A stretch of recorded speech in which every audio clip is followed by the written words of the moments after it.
Greetings and salutations. In this video today, I'll be talking about arguably the most iconic sneakers ever in terms of its history and the cultural influence and impact it has all around the world.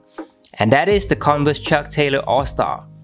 Together we'll go through the differences between three different versions of the Chucks: the original Chuck Taylor, the Chuck Taylor 70s, and the Chuck Taylor II. The first ever Converse All-Star made its debut in 1917, and that's more than 100 years ago, as a soccer and netball footwear.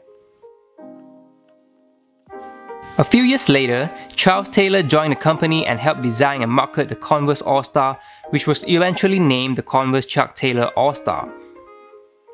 Converse incorporated the iconic All-Star logo on a circular patch above the ankle based on Charles' suggestion, and in return Converse officially named the sneaker as Chuck Taylor, and the rest is history. We'll briefly go through the history with three of these pairs which I have prepared today before we compare the differences. Let's get right into the details of the first pair, the original Chucks and its classic black and white colorway. It's interesting to note that this classic black and white colorway didn't really hit the market until 1949. These ventilation eyelets, it was only introduced in 1932. If your grandfather used to wear a pair of Chucks back in their days, the pair will not look any different than this one right here, because ever since the late 1930s, the silhouette and base design of the Chuck Taylors remain unchanged throughout all the years because, well, if it ain't broken, don't fix it. The circular All-Star patch on the original Chucks are heat welded and the eyelets are aluminium. The shape of the original Chucks are flimsy and they don't really hold because the canvas fabric is really thin.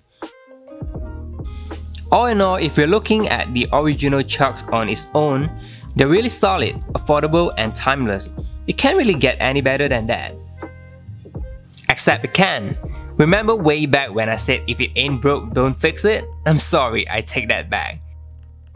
That's because the folks in Converse did one of the best things they could have done in 2013 when they introduced the Converse 70s, which was an upgrade in almost every aspect compared to the original Chucks. And later in 2015, they introduced another version which was dubbed the Chuck Taylor II. I hate breaking it to you, but the Converse 70s wasn't really released in the 1970s. It was actually introduced in 2013 by the company as a depiction of the vintage style and ruggedness of the 70s era. The Chuck 70s uses a 12-ounce canvas that gives the sneaker more structure, unlike the original Chucks which are flimsy. The circular All-Star patch is now in leather with embossed logo detailing. The sole is cream in color with the intentional edge look. The rubber and foxing is also much thicker and higher now. The eyelets are now nickel plated, which gives it a sturdier look as opposed to the aluminum ones on the originals. Aside from the heavier and more durable canvas, I absolutely love the ultralight insole, which is thick and has a soft cushioning touch, making my feet comfortable all day long. And in 2015, Converse tried to take things to another level when they introduced the Chuck Taylor II. A new tensile canvas was used and they were lighter, stronger, and more sustainable compared to the original Chuck. First glance, it gives you this feeling that this new version is more sleek and clean. That's because the eyelets and stitching around the shoe is now in matching color with the shoe itself. The circular All-Star patch is now fully embroidered, giving it a much more better look than the cheap and plasticky heat welded ones on the original Chucks. The iconic black liner on the midsole was also replaced with a strided pattern, which is a callback to the days when factory workers reinforced the rubber using a tool which looks like a pizza cutter. The inner tongue now has a stitched Chuck Taylor II branding on it, and the whole inner part of the shoe is covered with perforated micro sweat liner, which provides more breathing room to the feet. The sole is also replaced with Lunarlon, a cushioning technology borrowed from sister company Nike, which provides more comfort when compared with the original Chucks. But personally, I felt that the ultralight insole from the Chuck 70s was far more superior than the Lunarlon. And finally, my favorite part of the Chuck Taylor II is the reinforced foam padded tongue, which makes it sturdier, and it now has two elastic straps attached to the tongue, which keeps the tongue in place and not slip like the original Chucks and the Chuck 70s.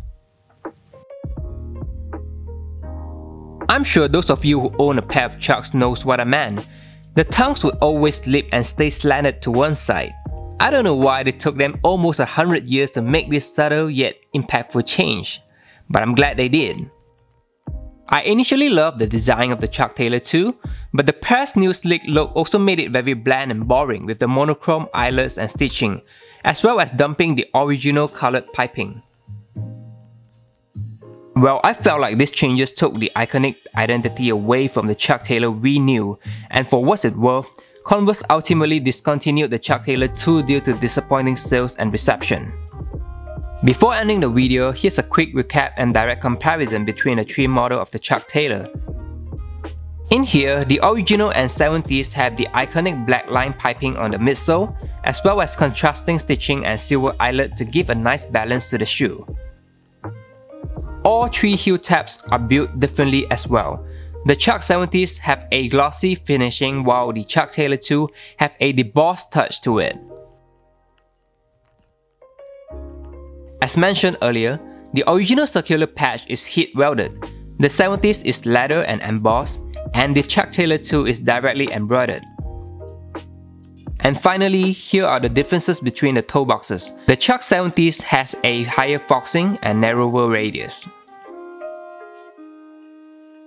Thank you for staying with me throughout my first video. I truly appreciate your time. Feel free to like the video and subscribe to my channel if you think my content is worth your time. Stay safe and have a nice day.